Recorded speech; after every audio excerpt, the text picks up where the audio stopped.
Hello and welcome to How I Hire.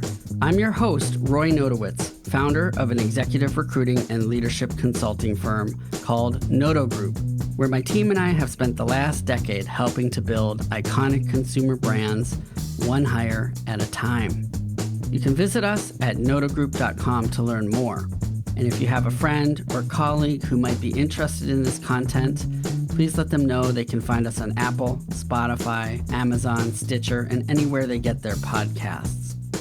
Tom Duncan is here with me on the podcast today. Tom is an entrepreneur and the former CEO of Positec Tool Corporation, where he currently serves on the board. He spent 15 years at the helm of the innovative company, and their successful growth strategy made them market leaders in the home improvement industry. Positec's direct-to-consumer brands, Works and Rockwell, are a couple of the fastest-growing tool brands in the world.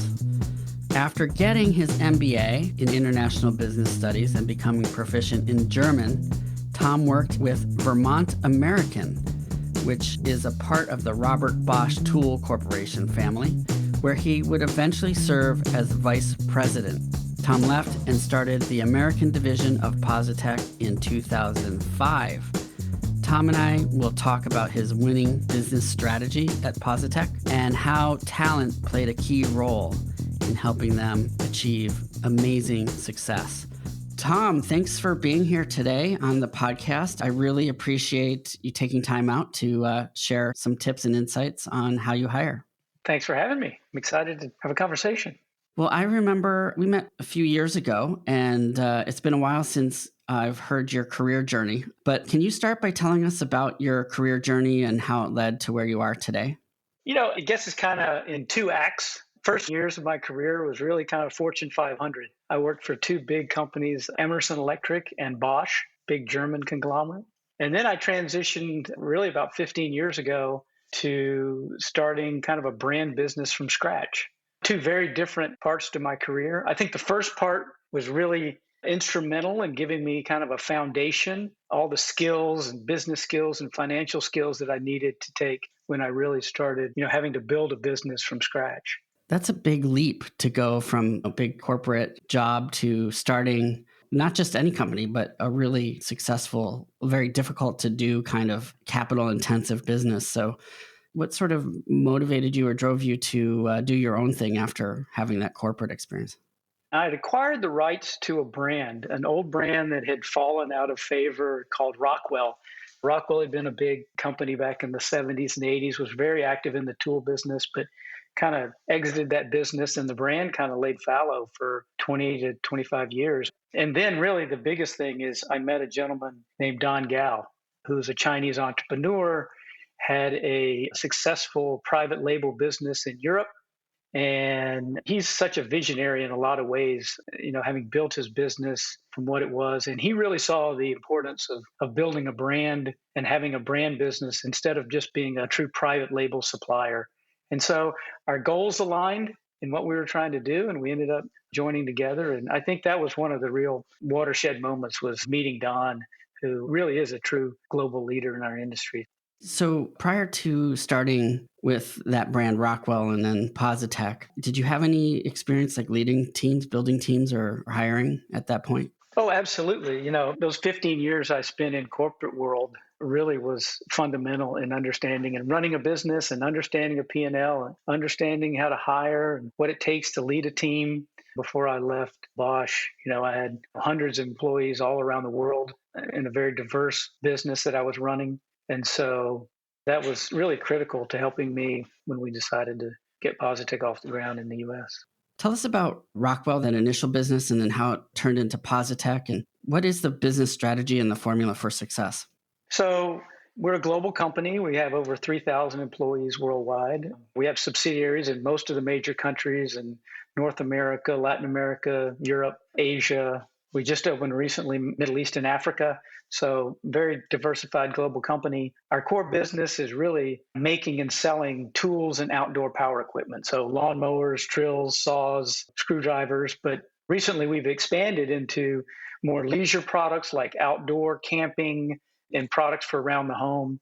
really built around a battery pack. And anything that will run off this battery pack and can be run off battery power, we're looking to add to our brands. And I would say that, Rockwell is one of our brands that's a little bit more professional oriented brand. We also have a brand called Works, WORX, which is more of a homeowner consumer brand. And we have other professional brands that we're selling in Europe and in different parts of the world. So big brand portfolio. And I guess the North Star for us has really been this push toward sustainable products.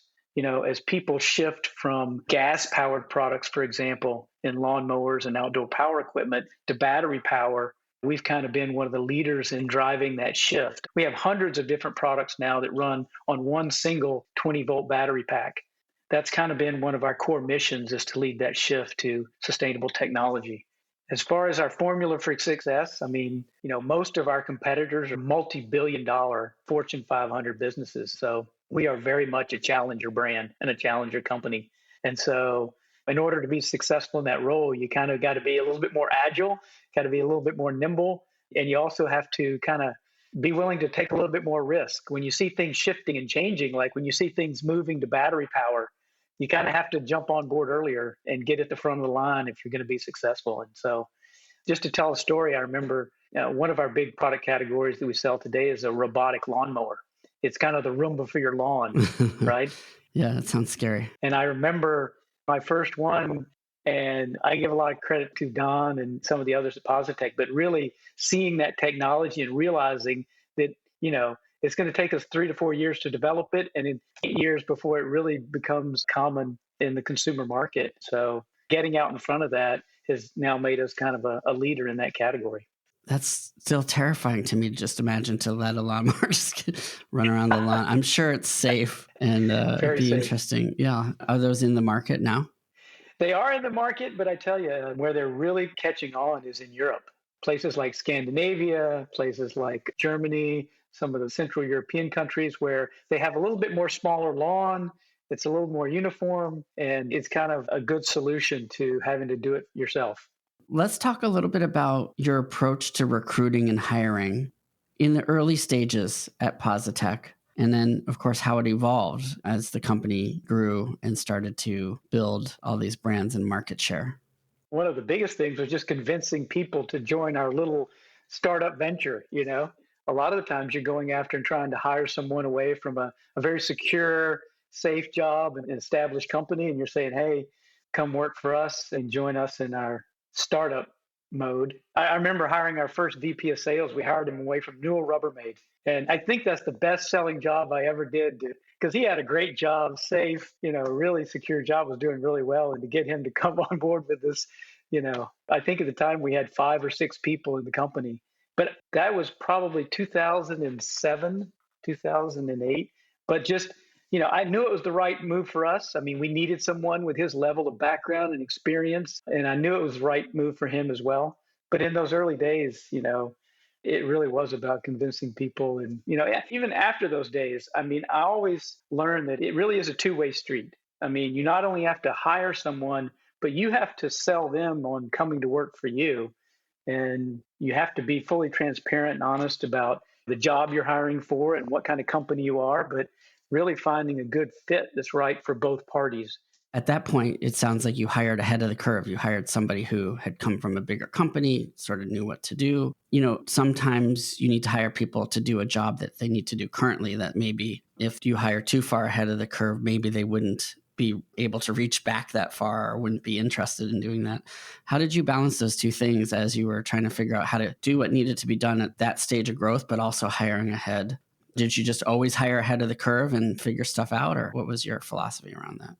I think that's the challenge. When you're growing so fast as we were in a lot of the stages, when you're in a hyper growth mode, back in, 5 to 7 years ago, we were doubling the business every couple of years.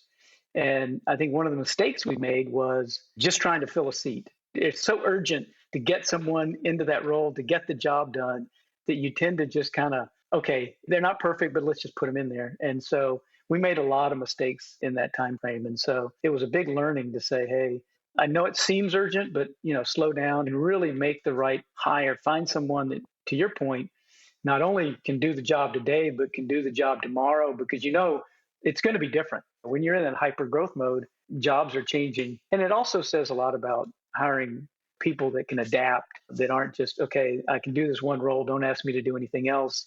You really need people that have that ability to multitask. Hmm. Was there a point at which you had to formalize the hiring process or approach or philosophy, or how did you build that competency within your company? Can't remember where I heard it, but I remember someone describing in a consumer products business, the three P's are really people, product, and profit, and really in that order. And so getting the right people is so critical if you're going to get the product right and you're going to get the business right. Probably when we hired our first HR manager, I told you we made a lot of mistakes in those early years. And I think we made the decision, hey, we got to have somebody really that understands the hiring process, that can manage it, can curate it, and that can build it and get a little bit more formalized. So that was, I think, when it really shaped and started to formalize that process, because I would add one more P. In addition, it is process. And I think, when you're growing that fast, or even if you're not growing that fast, I think having a clear process in place so people know how to get things done and formalized in that way is really critical, especially when things are changing so quickly. You got to have that foundation. And again, that's what I learned early on at Emerson and Bosch, is these companies were great at having these strong fundamental processes that underlaid their business. And I think entrepreneurs, and sometimes in startups, you're just moving so fast, you don't take the time to really establish those processes. And you're just trying to get business done and get product shipped and, get things out the door. And you forget that it's going to go a lot smoother if you can install those processes earlier in the. That's interesting. At Bosch and earlier in your career, was there anyone, a mentor or experiences that shaped your philosophy or approach to hiring in the early years before you started Positec? I had a lot of phenomenal mentors and bosses all along the way that really helped me understand and really gave me the opportunity to manage businesses and put me in positions that I probably wasn't ready for in hindsight, but they took a chance and they put me in those roles, and you learn by mistakes. So I really give a lot of credit to some of the people within both those businesses that saw the opportunities for me. Placed a good bet with you, giving you those opportunities, it sounds like. So when you were going through the early stages at Positec and as you were going through that hyper growth, how did you prioritize hiring or know which positions to hire in what order? Were there any specific challenges that you faced other than the ones that you mentioned around, rushing the process? Oh, I would say in those years, everything was a challenge. I mean, the growth that we were experiencing, you're doubling your business and sometimes in 12 to 18 months, and the boat is always leaking. You're just trying to patch the ones that are kind of the most urgent. But one of the things that was, I think, important for me working in a big corporate culture is I had a good network, right? So when I started, I had a very extensive network of people that I'd done business with, and I hired a lot of those people. I had kind of a network that I could tap into, when we needed a logistics person, for example. I worked with some great ones, and I was able to go out and kind of, again, entice them to come along on the journey. And at that point, when you start having success, it's a little easier because people start to see you and they see the excitement that you're getting. But yeah, I think having that network to be able to tap into was really important. How did culture come into play as you were building that team and the culture at Positec as you were hiring? Did you have some foundational work that you did around values and purpose and mission and things like that? And how did that factor into your hiring as you were going through those growth years? I wish we had formalized it earlier, but we did have a platform that we built within Positec because it was an innovation driven company. As a challenger brand, the way we competed was we had to out innovate. We had to be smarter and faster and bring products that maybe our competitors couldn't get out to market quickly. And so, in trying to simplify that whole business model, we came up with a concept we called SIX, SIX. And it's basically an acronym for success equals ideas plus execution. So SIX.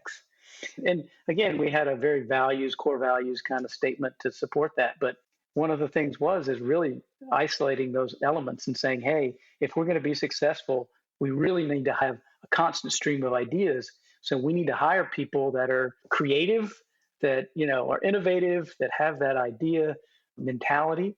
But we also have to hire people that can execute, because I learned that you can have the greatest idea in the world, but if you can't execute it, it's not worth a whole lot. Or if you execute it poorly, At the same time, you can have a bad idea and be the best executor in the world. It doesn't matter, right? If your initial concept, if customers don't like it, then flawless execution isn't going to save you. So you got to have both of those. And in those early years when we were really trying to grow, and even in the later years, even more importantly, is really focusing in and being clear on what those elements are that we needed to be successful so that we could hire people that had those skills and qualities to make us successful.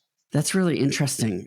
How did the international aspect of your business factor into your talent strategy? All through my career, I kind of been oriented toward international business. I got an MBA in international business. I've worked overseas. And I think, the big difference in building a global team, a multi-international team, multi-country, multicultural, is really that you have to account for culture and other differences when you're making these hires. And it's really easy to project your own cultural biases when you hire internationally. Something as simple as language. I remember when I was at Bosch, we were hiring a logistics operational guy. And, he didn't speak very good English. And so I interviewed him, and I didn't have a very good impression. I was like, okay, he's okay, but I could never get over that language issue. Everyone that interviewed him in German thought he was fantastic and had a great background. So I just kind of say, okay, if you guys like him, and it turned out to be probably one of the best hires I ever made in that he was a superstar, right? But I had that cultural bias and language bias. And luckily, I've worked overseas. I've had to speak another language in a business context. So I understand how limiting it is and how humbling it is and how difficult it is sometimes to communicate it. And so when you're talking about building a global team, you really have to consider not just language, but cultural differences. How did you assess the capabilities and growth potential of individuals on your leadership teams? How did you go about understanding their potential as they came into the roles and started working on these projects? Wow. The potential of individuals. I think luckily a lot of the major hires that I made were people that I'd worked with in the past. But at some point as we got bigger, I couldn't continue to do that. But, having a network is really important so that maybe, I didn't know them, but someone else on our management team or leadership team had worked with them in the past. And so having that network of people is important. I mean, in some cases, bringing somebody in that you worked with in the past, they were successful in that context, but then coming in to a new situation, different context, smaller company. Did you find that some of the folks that you thought were great struggled a bit initially, or what kinds of things did you run into with that approach? Absolutely. And that's a really hard one when you make a bad hire. It's also probably one of my biggest weaknesses. I don't know whether I'm an optimist or whatever. And it's not simply when, someone's maxed out, they've kind of, Peter principle kind of thing. But also, sometimes you just, like you said, they worked great in one environment, but we bring them into another environment and it just doesn't work out or it's not a good fit. That's a really hard one. And like I said, probably one of my biggest weaknesses. But I think the biggest thing you can do is just be hyper aware and look for signs early on that it's not working. And that's where I think having a strong HR leader is really important. Someone who really has their pulse on what's going on in the organization, where there's frictions happening. I say that as the CEO, you suffer from the shiny apple syndrome because a lot of what people talk to me about and the person I see from where I sit is a lot of times a very different person that, peers or even direct reports specifically may see. And so you got to be careful as the CEO because from a different perspective, a different angle, you start to see that there are frictions and there are issues and maybe it's not working out. So again, having a really strong HR person or HR team or talent development team is important. It's having those eyes and ears kind of inside the organization that you're able to rely on that maybe you can't see from the top, right? Yeah, I mean, there is a responsibility to make sure that people coming in have the opportunity to be successful. And I think it's also understanding whether it's a skills issue or a coaching issue or whether it's a true personality, cultural fit where maybe the organization's just running too fast for this person and it's just not in their DNA to kind of move at that level or operate in that environment. So, I mean, if it's the former, if it's a skills or a coaching issue, I think you definitely need to make the effort to repair the situation. If it's changing someone's personality or there's an EQ issue or something like that, then I think that's a tougher putt. Yeah. I think sometimes it's simple little things like how people make decisions or how they influence or how they communicate or their adaptability, like we had talked about earlier. Being in a fluid, growth-oriented organization can be unsettling for some who are used to making a decision, following through on a quarterly basis or, adjusting versus daily or weekly. And again, I fall back on, I've been lucky to have the first HR leader that we hired. She's still with us and she's phenomenal. And she's really been a right-hand person for me to kind of handle a lot of those situations and really dive in and understand, whether it's a situation we can repair or not. One thing I would say, just to add, is that where it really becomes difficult is when it's a high performer, when you're having an issue with a really high performer. And so many times we've made the decision to separate from a high performer for various reasons. And I was always skeptical that we would find a replacement, right? I always said, oh, we're never going to replace this person. And so we put up with a lot of issues sometimes for too long. And one thing I've always found is a lot of times you can. And a lot of times we've found people that actually did as good, if not a better job. It's always a learning experience. Don't think that anybody, even though they're a high performer, having an organization that's healthy is much more important than any one individual. Yeah, that's good. That's a good advice. You had once told me about a unique way in which your team applied parallel hiring and people management principles as a framework for product management and go-to-market strategy. Can you share the details of how that concept came to life and how you used it? Sure. So, being in the tool business, right? People buy our products to get a job done, right? Whether that's mow the lawn, hang a picture, clean their patio. So they're always trying to get a job done. And so we use this metaphor of hiring and firing our products. So we always ask ourselves, why would someone hire our product to get a job done? What's the job they're trying to get it done? And why would they hire our product? And also, why would they fire our product? Really diving into what are the elements that they're truly trying to accomplish when they quote unquote hire our product. And so we spend a lot of time reading product reviews and talking to our customers and really kind of understand, what are they really looking to do? And are our products really getting the job done that they're trying to get done? And so for me, it's a great metaphor for any kind of consumer product marketing that we're doing. And I think the same applies in the job world. So we've actually kind of taken that whole idea and said, okay, when we're interviewing for a job, we get together and we ask ourselves, what is really the job that we're hiring for? Maybe we need a real leader to come in there and coach and mentor and build the team and get the team running again. Or maybe it's that we don't have a lot of ideas like we talked about earlier. So really understanding what the job is we're hiring for it's not just a head of product management, and you kind of have to dig down and find out what are the issues we're trying to solve for. And that's why process, I think, is real important. So do you have a sequence or a method around how you get to know candidates in the hiring process? I don't know if I have, like a specific question or something that I ask, but it's more so kind of a line of questions trying to say, again, if I need someone who has to really be a team leader and needs to kind of solve this issue that I have a dysfunctional team and they really need a leadership, then that's what I'm going to be asking for. And we actually get together as a group and say, okay, what is the core element we're trying to solve for here? And then we all kind of dig along that line of questioning to say, okay, is this candidate strong in leadership? They're all potential candidates for the role, but which one has that unique element that's going to solve our specific situation or problem or pain point? Is there anything a candidate can say in the interview process that sparks a judgmental hot button or that turns you off and wants you to end the interview? I would say, the only thing I look for in an interview that's a negative trait that I would look for would be like an ego. Actually, my dad always told me that, when you look at an organization, if you can find the egos, that's where you're going to find the problems. And there's a fine line between ego and self-confidence and trying to portray yourself as a good fit for the role. But that is one area where if I see it, I'm kind of like, uh-oh. That's a real red flag for me, I guess. So you have a collaborative process, it sounds like, for interviewing and hiring. We've talked about that. How do you ultimately make the decision on important hires? I think you hit the nail on the head. I think having a team and not an individual making the decision. And the more heads you can involve to evaluate a candidate, I think it's a better decision you're going to get. So trying to match up the people on the team, not just by functional area, but by expertise or skill set. so that if you're trying to hire for a specific skill set, you want people on your interview team that have that strength.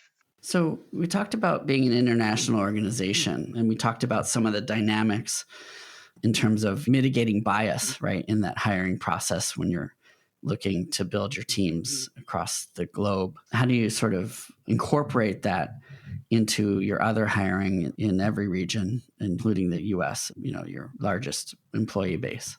That's a great question. One of the things I think is really important is diversity. Diversity in a lot of ways, not just the way we think traditional diversity, but also diversity of personality, thought, all those things. I'll tell you a story. I have a CFO who is really the polar opposite of me. But it was a wonderful relationship because I felt like that was really important. I would see things from one perspective and he would see it in a completely different perspective. And that was important. I mean, yeah, it made for some friction sometimes, but I think it was really good friction because I've always said the worst leadership team we could ever have would be like a whole group of Tom Duncans. And I think a lot of leaders and a lot of CEOs fall into this trap where they just hire clones of themselves because they get along with them so much better. And I think you need to look past that and you need to say, hey, I need to have those counterpoints. I need to have people that are not just clones of me and see the world as I do, have the same perspective, have the same risk profile. You really need to surround yourself with some people that maybe have completely different perspectives and viewpoints and personalities, and that diversity of thought and perspective is really important for a management team if you're going to function well. And then as a leader, your job was around creating this environment where people feel safe and where there was trust and where people would share ideas, even if they were contrary, right? Because otherwise they might not contribute in that way, right? But you want it to end, hey, have a great debate. People are very advocating one way or another. But, once you've had the debate, you go on and then you come to a consensus and then everybody gets behind that consensus. What advice do you have for entrepreneurs and emerging leaders? I think the speed and complexity of business today is really mind-boggling. And being able to manage in that kind of agile, fast-paced environment, I think is going to be critical going forward. I mean, it's so easy to get overwhelmed and distracted. You have so much going on, and being able to stay focused. And I think this is one of the things we did well at Positec during those crazy, years when we were growing so fast is we always had kind of this North Star and we're all aligned on what we're trying to achieve. And I think being able to communicate that if you're a leader is really important, being able to really simplify because things are so complex today and we're getting bombarded and you have to do so many different things and it moves so fast. I think if you don't have that clear understanding of where you're trying to go, and the other thing I've learned, Roy, is you can't over communicate that. I mean, if you think you've over communicated, you're probably halfway. Because what happens is, I can't sit there and tell people each day, okay, this is your priority today. What you have to do is make sure they understand where you're trying to go and let them decide, okay, of all these hundreds of things I have to do, these 3 or 4 are going to get us closer to our end goal. So those are probably the things I need to focus on first. Kind of keep hammering that into Hammer that North Star and your goal or wherever your strategy is and what you're aligned and trying to do, because that's going to allow people to kind of self-manage their to-do list because you get overwhelming really fast. And I've seen a lot of people just drowned. They have so many things to do and they don't know how to prioritize. I'm curious, how are you thinking about the future? Are there any exciting projects or things that you're working on or things on the horizon that we should know about? I'm reading this book. It's called The Future is Faster Than You Think. It's the convergence of all these different technologies just accelerating change really in every part of business. And if I look back over my career, I think that's the biggest thing that's changed is how fast things move today. Things have just accelerated. If I think about what it took when we started an e-commerce business 10 years ago and how you do it today. Vastly easier. It's unimaginable how fast you can do it. Oh my gosh. I mean, we set up servers in our office and I had to have my own server bank. Yeah.